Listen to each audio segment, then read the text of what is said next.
హైడ్రాపై మరోసారి తన వైఖరిని స్పష్టం చేశారు తెలంగాణ ముఖ్యమంత్రి రేవంత్ రెడ్డి. హైడ్రా ఆగేదే లేదని, భవిష్యత్తులో కూడా అదే దూకుడుతో కొనసాగుతుందని ఆయన తేల్చి చెప్పారు. ఆక్రమణలపై మాత్రమే హైడ్రా చర్యలు ఉంటాయని, చట్టబద్ధమైన నిర్మాణాలకు ఎలాంటి ఇబ్బందులు ఉండవని స్పష్టం చేశారు. హైడ్రా కమిషనర్ రంగనాథ్కు సంబంధించిన కోర్టు తీర్పును గౌరవిస్తామని, హైకోర్టు ఆదేశాలను ఇప్పుడు పూర్తిగా పరిశీలించిన తర్వాతే తదుపరి నిర్ణయాలు తీసుకుంటామని రేవంత్ రెడ్డి తెలిపారు.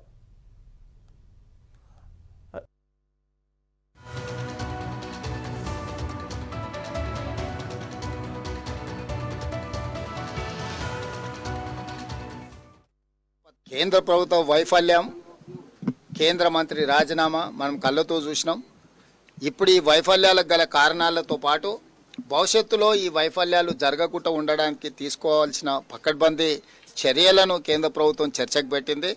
ప్రధానంగా దేశ స్థాయిలో కోచింగ్ కేంద్రాలు కూడా అనుమతి లేకుండా పుట్టగొడుగులాగా పుట్టుకొస్తున్నాయి. ఈ కోచింగ్ కేంద్రాలు కూడా కొన్నిసార్లు పరీక్షా ప్రశ్నలు లీక్ అవ్వడానికి కూడా వేదికలుగా మారుతున్నాయి. కాబట్టి దేశ స్థాయిలో ఒక విధానాన్ని రూపొందించాల్సిన అవసరం ఉంది. పరీక్షలు నిర్వహించడమే కాదు, పరీక్షలు నిర్వహించడంలో కూడా ఆన్లైన్లో పెద్దగా సమస్యలు లేవు, ఆఫ్లైన్లో పరీక్షలు నిర్వహించినప్పుడే సమస్యలు ఎక్కువ వస్తున్నాయి.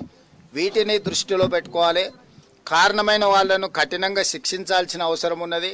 అదేవిధంగా గ్రామీణ ప్రాంతాలకు సంబంధించి కొన్ని పరీక్షలను విద్యాశాఖలో రాష్ట్ర ప్రభుత్వ పరిధిలో ఉన్న అధికారులను కూడా కేంద్ర ప్రభుత్వం గుంజుకునే ప్రయత్నం చేస్తుంది.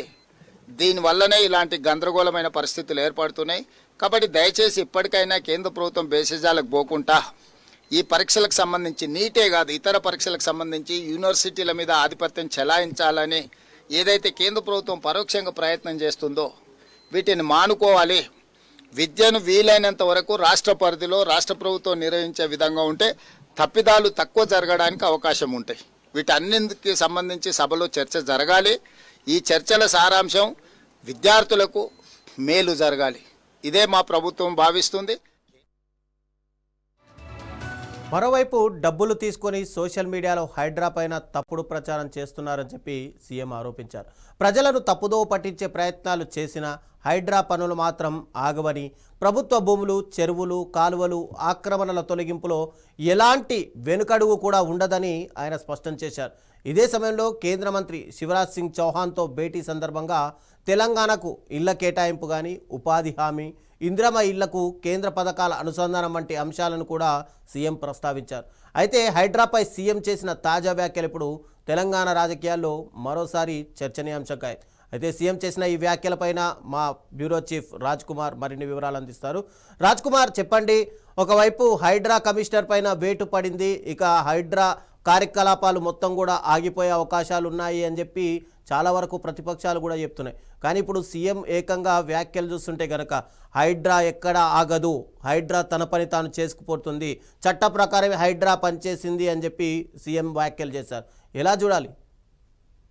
రైట్ రవిచంద్ర, హైడ్రా ప్రారంభించినప్పుడే సీఎం రేవంత్ రెడ్డి స్పష్టంగా చెప్పారు, ఎవరు ఎన్ని బెదిరించినా, ఎవరు అడ్డుకున్నా, ఎవరు ఎన్ని విమర్శలు చేసినా, ఆరోపణలు చేసినా హైడ్రాను ఆపేది లేదని హైడ్రాను ప్రారంభించినప్పుడే చెప్పాడు. చాలాసార్లు ఆరోపణలు వచ్చాయి. మనం గడిచిన నెలలో చూసాం. హైడ్రా ప్రారంభించినప్పటి నుంచి అనేకమైన కూల్చివేతలు జరిగాయి. ఎన్ కన్వెన్షన్ కావచ్చు, తర్వాత శ్రీధర్ కావచ్చు, తర్వాత పేదల ఇల్లు కావచ్చు, చాలా హైదరాబాద్లో చాలా ఏరియాస్లో ఇండ్ల కూల్చివేత జరిగింది. ప్రభుత్వ ఆస్తుల్లో, ప్రభుత్వ స్థలాల్లో ఎవరైతే ఇల్లు కట్టుకున్నారో, కొంతమంది ఆక్రమించారో, చెరువులు ఆక్రమించారో, వీటన్నిటిపై ఎప్పుడైతే ఆరోపణలు చేశారో ప్రతిపక్షాలు కావచ్చు, కొంతమంది ప్రజలు కావచ్చు, లేదా ఇంకా రియల్ ఎస్టేట్ సంస్థలు కావచ్చు, కోర్టుకు వెళ్ళిన పరిస్థితులు మనం చూసాం.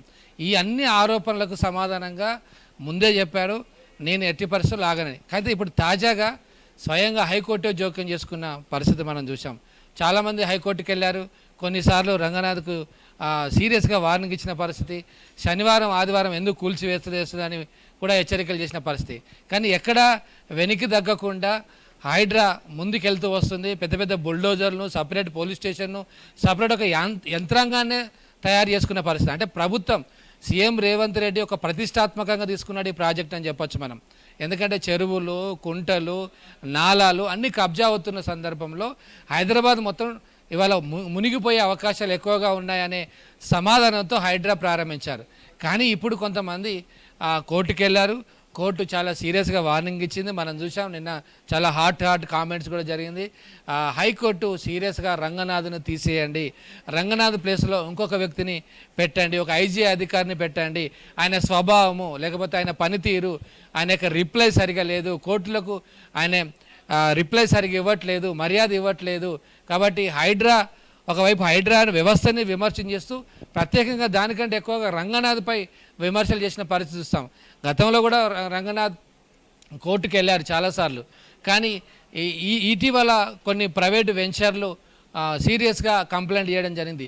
ఇవి ప్రైవేటు స్థలాల్లో కూడా హైడ్రా జోక్యం చేసుకుంటుందని ఎప్పుడైతే కంప్లైంట్ చేశారో దీని మీద ఈ యొక్క అగ్నికి ఆజ్యం పోసినట్టుగా అయింది. మనం హైదర్గూడలో చూసాం, అది కూడా చాలా పెద్ద ఇష్యూ అయింది. ఆ తర్వాత 4 మంది రైతులు వాళ్ళు హైకోర్టుకు వెళ్ళారు.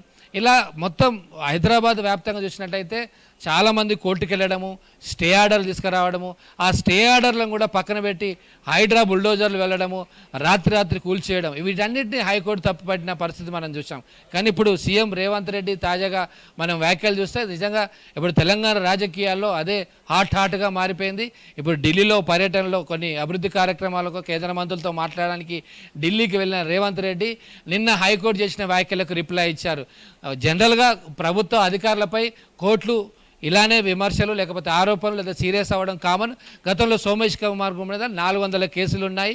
ఇంకా చాలామంది అధికారులు, ప్రభుత్వాల్లో పనిచేసే అధికారులు వారి కోసం కాకుండా ప్రజల కోసం, ప్రభుత్వం కోసం పనిచేస్తారు కానీ వ్యక్తిగతంగా పనిచేయరు. సో అందులో భాగంగానే ఇవాళ రంగనాథ్పై హైకోర్టు సీరియస్ అయింది. కానీ వ్యక్తిగతంగా ఆయనకు కోర్టుకు ఎలాంటి సంబంధం లేదంటూ రిప్లై ఇస్తూ హైడ్రాను కొనసాగిస్తాము, హైడ్రాను ఆపేది లేదు, ఇక రంగనాథ్ విషయంలో ఏదైనా ఉంటే మేము న్యాయ నిపుణులతో చర్చిస్తామని రిప్లై ఇవ్వడం జరిగింది.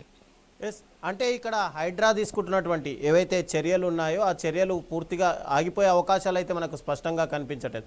మరోవైపు ఇక్కడ బహదూర్గూడకు సంబంధించి కానీ లేదంటే లోతుకుంట భూములకు సంబంధించి కానీ ఏదైనా కోర్టు స్టే ఇచ్చే అవకాశాలు ఉన్నాయి. ఎందుకంటే కొత్త కమిషనర్ వచ్చిన తర్వాత కూడా అదే దూకుడు కొనసాగిస్తుంది అని చెప్పి రేవంత్ రెడ్డి చెప్పిన నేపథ్యంలో రైట్, ఇక్కడ కమిషనర్ రంగనాథ్ కంటే వ్యక్తి కంటే వ్యవస్థ ముఖ్యం అనే దాన్ని వాళ్ళ చెప్పకనే చెప్పారు సీఎం రేవంత్ రెడ్డి. ఇక్కడ రంగనాథ్ పక్కకు పోయినా హైడ్రా అనేది పక్కకు పోదు. ఒకవేళ రంగనాథ్ ఇంకో శాఖకు బదిలీ కావచ్చు, ఇంకో XYZ అధికారి ఐపీఎస్ కావచ్చు, ఐఏఎస్ కావచ్చు, ఎవరో ఒక అధికారి నియమిస్తుంది. ఒకవేళ హైకోర్టు వ్యాఖ్యలకు కానీ లేకపోతే ఇప్పుడు మళ్ళీ సింగిల్ బెంచ్ నుంచి డివిజన్ బెంచ్ పోయే అవకాశాలున్నాయి, లేకపోతే ఇక్కడ నుంచి సుప్రీంకి పోతే ఛాన్సెస్ ఉన్నాయి. ప్రభుత్వము దాని మీద హైకోర్టు అడ్వకేట్ జనరల్ కూడా మాట్లాడే అవకాశాలు ఇవన్నీ జరుగుతాయి. ఇది హైకోర్టు సంబంధించిన న్యాయ ప్రక్రియలో ఒక ప్రక్రియ జరుగుతుంది. కానీ ఇక్కడ హైడ్రా ఆగుతుందా అనేది ఒక పెద్ద చర్చనీయాంశంగా మారింది. నిజంగా హైడ్రా ఆగుతుందంటే ఇవాళ సీఎం రేవంత్ రెడ్డి ఢిల్లీలో చేసిన వ్యాఖ్యలు మనం చూస్తే ఖచ్చితంగా హైడ్రా ఆగదు. ముందే చెప్పాడు, దీన్ని ఆపేది లేదు. ఎందుకంటే చెరువులు, కుంట్రలు ఇవన్నీ ప్రజల ఆస్తులు, హైదరాబాద్ ఆస్తులు, కాబట్టి ఖచ్చితంగా ఆపేది లేదంటూ ఆయన ఇండైరెక్ట్గానే మేము హైడ్రాను ఆపేది లేదని చెప్పినట్టుగా స్పష్టంగా కనబడుతుంది. కాబట్టి ఇంకొక అధికారి వచ్చినా కూడా ఈ యొక్క హైడ్రా అనేది కొనసాగుతుంది. కాకపోతే కొన్ని ఎప్పుడైతే హైకోర్టు సీరియస్ కొన్ని ప్రైవేటు వెంచర్లోకి వెళ్ళొద్దు, ప్రైవేటు భూముల్లోకి వెళ్ళదు. ఎందుకంటే ఇప్పుడు హైదరాబాద్లో ఆల్రెడీ 28 ఎకరాలు నలుగురు రైతులు వెళ్ళారు. మొత్తం 650 ఎకరాలు అందరూ వెళ్ళారు. కానీ దాంట్లో ఎస్పెషల్గా ఒక 4 రైతులు 28 ఎకరాలకు సంబంధించిన వాళ్ళకు పూర్తిగా పట్టా పాస్ బుక్లు ఉన్నాయి. సో ఈ పట్టా పాస్ బుక్లో కూడా మీరు ఫెన్సింగ్ ఎలా చేస్తారు? సో రెండోది, పట్టాలు పాస్బుక్లు లేని వాళ్ళు జోక్యం చేసుకుంటారు, అది వేరే విషయం. కానీ పట్టా పాస్బుక్లు ఉండి రిజిస్ట్రేషన్ ఉండి కూడా ప్రైవేట్ ఆస్తుల్లో మీరు ఎలా అడుగు పెడతారు? ఇది కాస్త హద్దు మీరి ప్రవర్తిస్తున్నారు. అంటే హైడ్రా ఒకవైపు అయితే హైడ్రాకు మరికొంచెం రంగనాథ్ అనేది ఇంకా స్పెషల్గా పర్సనల్గా తీసుకుంటాడా అన్నట్టుగా వ్యాఖ్యలు చేయడం జరిగింది. సో దీని మీద కూడా చర్చ జరుగుతూ ఉంది. ఇప్పుడు రాష్ట్రంలో ఇదే హాట్ టాపిక్గా మారింది. ఇప్పటికే మనం చూసాం, ఒకవైపు బీఆర్ఎస్ నుంచి కూడా ఆరోపణలు వచ్చాయి. ఈటెల రాజేందర్ బీజేపీ నుంచి కూడా చాలా ఫైర్ అయ్యారు. ఆల్రెడీ వీళ్ళు ఆరోపణలు చేస్తున్నారు హైడ్రా మీద, రంగనాథ్ మీద. సో ఇప్పుడైతే సీఎం వ్యాఖ్యలు చూస్తే ఖచ్చితంగా ఈ వ్యవస్థను ముందుకు తీసుకెళ్లే పరిస్థితులు అయితే కనబడుతున్నాయి. ఎస్ అంటే రాజ్ కుమార్ బీఆర్ఎస్ కానీ అటు బీజేపీ కానీ రెండు కూడా గతంలో నుంచి హైడ్రా అనేది కేవలం పేదవాళ్లపైనే అటాక్ చేస్తూ వచ్చింది అని చెప్పి పదే పదే చెప్తున్నారు. ఇప్పుడు ఈరోజు కూడా మాట్లాడుతూ కొంతమంది ముఖ్య నాయకులు కూడా మరోసారి తెరపైకి తీసుకొచ్చారు. అటు మంత్రుల పొంగులేటి విషయం కానీ, లేదంటే పట్నం మహేందర్ రెడ్డికి సంబంధించినటువంటి ఫామ్ హౌస్ల విషయం కానీ, లేదంటే ఓవైసీకి సంబంధించినటువంటి ఫాతిమా కాలేజీల విషయం కూడా వాళ్ళు తెరపైకి తెచ్చారు. ఎందుకు ఈ విషయంలో మాత్రం రేవంత్ రెడ్డి పూర్తిగా అవి కూడా ప్రభుత్వ భూములే కదా, దాని విషయంలో మాత్రం ఎందుకు మాట్లాడట్లేదు అంటున్నారు? దీనిపైన ఏదైనా ప్రభుత్వం నుంచి క్లారిటీ వచ్చే అవకాశాలు ఉందా ఈసారైనా? ఎస్, ఇప్పుడు అదైతే క్లారిటీ ఇవ్వలేదు, కానీ సీఎం స్వయంగా సోషల్ మీడియాలో కావాలనే కొంతమంది వదంతులు, సోషల్ మీడియాలో వేదిక చేసి డబ్బులు పెట్టి కొంతమంది వదంతులు అసత్య ఆరోపణలు చేస్తున్నారు హైడ్రా మీద అనేది కామెంట్ చేయడం జరిగింది. దాంతోపాటు కొంతమంది దొంగలు మాత్రమే కోర్టుకు వెళ్ళారనేది కీలకమైన సీరియస్ కామెంట్స్ అవి. సో వీటితో పాటు తప్పు చేయనోడు కోర్టుకు ఎందుకు వెళ్తాడు, తప్పు చేసినోడు మాత్రమే కోర్టుకు వెళ్ళాడు, అవన్నీ ప్రభుత్వ భూములని సమర్థించుకుంటేనే. ఇక ఒకవేళ ప్రతిపక్షాల వైపు వెళ్తే బీజేపీ అదేవిధంగా బీఆర్ఎస్ చాలా సీరియస్గా వాళ్ళపై హిట్లర్ పాలన అంటే ఇలా ఉంటుందేమో, నేను హిట్లర్ అన్నాడు కాబట్టి హిట్లర్ తగ్గట్టుగానే రేవంత్ రెడ్డి వ్యవహరిస్తున్నాడు. పేదల ఇళ్ళని కూల్చివేసి సో పెద్ద పెద్ద వాళ్ళ ఆస్తుల్లోకి వెళ్ళట్లేదు. మీరు అన్నట్టుగా కొంతమంది మంత్రులే కూడా చాలామంది బయట పెట్టారు, సోషల్ మీడియాలో వచ్చింది. కొంతమంది ప్రతిపక్ష నేతలు కూడా చాలామంది బయట పెట్టారు. మరి పేదల ఇల్లు కూల్చేస్తున్నారు కదా, మరి పెద్దవాళ్ళ ఇంటి పరిస్థితి, తన సోదరుడి యొక్క ఇల్లు విషయంలో కూడా చాలా కామెంట్స్ వచ్చాయి. సో దీని మీద ఆయన ఏం మాట్లాడలేదు. కానీ ఇప్పుడు మొన్న కాలేజ్ విషయంలో కూడా, ఫాతిమా కాలేజ్ విషయంలో, ఓవైసీ వాళ్ళ కాలేజ్ విషయంలో హైదర్ రంగనాథ్ ఒక క్లారిటీ ఇచ్చారు, అవేం చెరువులో లేవు అని. సో మొత్తం మీద దీన్ని ప్రతిపక్షాలు తప్పుపడుతున్నాయి. ఒకవేళ నిజంగా ప్రభుత్వ ఆస్తుల్లో ఉన్న వాటన్నిటిని కూల్చివేయాలనుకుంటే మరి ఈ మంత్రులు ఉన్నారు కదా, పొంగులేటి కావచ్చు, వివేక్ కావచ్చు, ఇంకా చాలామంది ఇండ్లు ఉన్నాయి, తర్వాత ఫామ్ హౌజులు ఉన్నాయి, ఆస్తులు ఉన్నాయి, వీటన్నిటి పరిస్థితి 111 జీవో కింద కూడా ఉన్న భూముల్లో కూడా చాలా ఉన్నాయి. సో వీటి పరిస్థితి ఏంటి అని కూడా ఇవాళ కామెంట్ చేయడం జరిగింది. ఇవాళ బీజేపీ చీఫ్ రామచంద్రరావు కూడా సూర్యాపేటలో దీనిపై హాట్ కామెంట్ చేశారు. అదేవిధంగా ఈటెల రాజేందర్ కామెంట్ చేశాడు. బీఆర్ఎస్ నుంచి కూడా చాలామంది చేస్తూ వివేకానంద్ గౌడ్ కూడా కామెంట్ చేశారు. సో ప్రతిపక్షాల నుంచి అయితే ఇది ఒక విధంగా హైకోర్టును సమర్థిస్తున్నారు. కొంతమంది ప్రజలు కూడా మనం చూసాం, ఇవాళ కొన్ని ఏరియాస్లో హైదరాబాద్లో టపాసులు పేల్చుకున్న పరిస్థితి మనం చూసాం. అంటే ఇలా డిఫరెంట్ వేరు కోణాల్లో మనం చూస్తున్నాం. కొంతమంది ఏమో హర్షిస్తే, మరేమో ప్రభుత్వ ఆస్తులు ఖచ్చితంగా పరిరక్షించాల్సిందే, పార్కులన్నీ కబ్జాలు చేస్తున్నారు, కుంటలన్నీ కబ్జాలు చేస్తున్నారు, దీనికి హైడ్రా ఉండడం మంచిదని కొంతమంది అభిప్రాయపడుతున్న నేపథ్యంలో హైదరాబాద్ ఇవాళ చాలా హాట్, ఎందుకంటే రేట్ చాలా ఎక్కువ రేటు, ఒక గజానికి లక్షల్లో 3 లక్షలు 4 లక్షలు ఇవాళ పలుకుతూ ఉంది. సో చాలా ఖరీదైన స్థలం కావడంతో హైదరాబాద్లో ఒక గజం కూడా వదులుకోవడానికి ఎవరు ఇష్టపడట్లేదు. అందుకని ఇక్కడ కాంట్రవర్సీ నడుస్తుంది, ఒక క్లారిటీ లేదు. కొన్నిసార్లు రంగనాథ్ చెప్పాడు, మేము ఇప్పటికే కట్టిన ఇళ్ళని కూల్చివేయమని ఒక సంవత్సరం తర్వాత చెప్పాడు, కానీ అంతకంటే ముందు అన్ని కూల్చేసిన తర్వాత చెప్పారు. ఇప్పుడేమంటున్నారు, ఆల్రెడీ ఎప్పుడైతే హైడ్రా స్థాపించక ముందు కట్టిన ఇళ్ళని మేము ముట్టుకోమని. సో కొంత ఇక్కడ క్లారిటీ లేని పరిస్థితి అయితే కనబడుతుంది. అయినప్పటికీ ఇక్కడ ప్రతిపక్షాలు విమర్శ చేస్తున్న దానికి మాత్రం వాళ్ళు సమాధానం ఇవ్వట్లేదు, కానీ మేము నిబంధనల ప్రకారం వెళ్తున్నామని హైడ్రా చెప్తా ఉంది. ఎస్ అంటే ఇక్కడ హైకోర్టు ఆల్రెడీ కమిషనర్ని మార్చాలి అని చెప్పి తీర్పు చెప్పిన నేపథ్యంలో ఈరోజు రేవంత్ రెడ్డి వ్యాఖ్యలు చూస్తే కనుక హైడ్రా కార్యకలాపాలు ఎక్కడ ఆగవు అని చెప్పారు. అంటే ఇక్కడ కమిషనర్ లేకుండానే హైడ్రా ఈ ఢిల్లీ టూర్ నుంచి రేవంత్ వచ్చే వరకు హైడ్రా కార్యకలాపాలు కొనసాగుతాయా కమిషనర్ లేకుండా, లేదంటే సిఎస్ ఆధ్వర్యంలో హైడ్రాని నడుపుతారా? ఎందుకు రేవంత్ దీన్ని ఛాలెంజ్గా తీసుకునే అవకాశాలు కనిపిస్తున్నాయి? ఎస్, ఇది రేవంత్ ఒక విధంగా చెప్పాలంటే ఇది హైడ్రా అనేది ఆయన ఒక డ్రీమ్ ప్రాజెక్ట్ అనొచ్చు.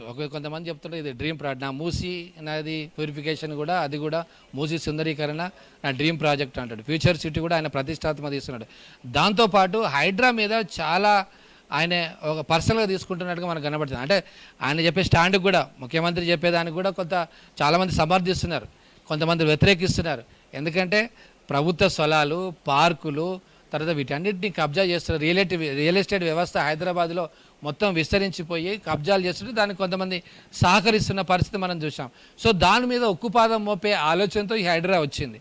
అయితే ఇప్పుడు మీరు అన్నట్టుగా మరి హైడ్రా అధికారి అంటే రంగనాథ్ కమిషనర్ లేకుండా, అంటే ముందే చెప్పినట్టుగా ఇది ఒక వ్యవస్థ కాబట్టి ఒక రంగనాథ్ 2 రోజులు పక్క పెట్టినంత మాత్రాన, వారం రోజులు పక్క పెట్టినంత మాత్రాన హైడ్రా ఆగుతుందని చెప్పలేం. కానీ హైడ్రాకి ఒకవేళ నిజంగా ప్రభుత్వం హైకోర్టు యొక్క ఉత్తర్వులకు కానీ, హైకోర్టు కామెంట్స్కి కానీ వాళ్ళు కనుక రెస్పెక్ట్ ఇచ్చి ఒకవేళ న్యాయ నిపుణులతో చర్చ జరిపి నిజంగా రంగనాథ్ని తప్పియాలి, రంగనాథ్ తప్పియండి అని చెప్పారు కానీ హైడ్రాని క్యాన్సిల్ చేయమని చెప్పలే. కొంచెం అద్దు మీరు ప్రవర్తన చేస్తున్నాడు, కోర్టుకు రెస్పెక్ట్ ఇవ్వలేదు, రమ్మన్నప్పుడు రావట్లేదు, హాజరు కావట్లేదు, మేము చెప్పిన ఉత్తర్వులు కూడా ఆయన మితిమీరిపోతున్నాడు అనేది వాళ్ళ కామెంట్స్. కాబట్టి రంగనాథన్ తప్పిమని, రంగనాథ్ ప్లేస్లో అవసరం అనుకుంటే ఇంకొక ఆఫీసర్ని పెట్టే అవకాశాలు ఉన్నాయి. కానీ దీని మీద కూడా రేవంత్ రెడ్డి ఒకవేళ వెనక్కి తగ్గుతాడా ఎందుకు అనే దాని మీద కూడా ఇప్పుడు న్యాయ నిపుణులతో చర్చలు జరిపి ఒకవేళ అప్పీల్కి వెళ్ళాలా, ఇంకో బెంచ్ డివిజన్ బెంచ్ ఉంటుంది, తర్వాత ఇంకా పైకి ఉంటుంది. సో అప్పీల్కి వెళ్తారా లేకపోతే కోర్టుతో ఎందుకు వివాదాలు,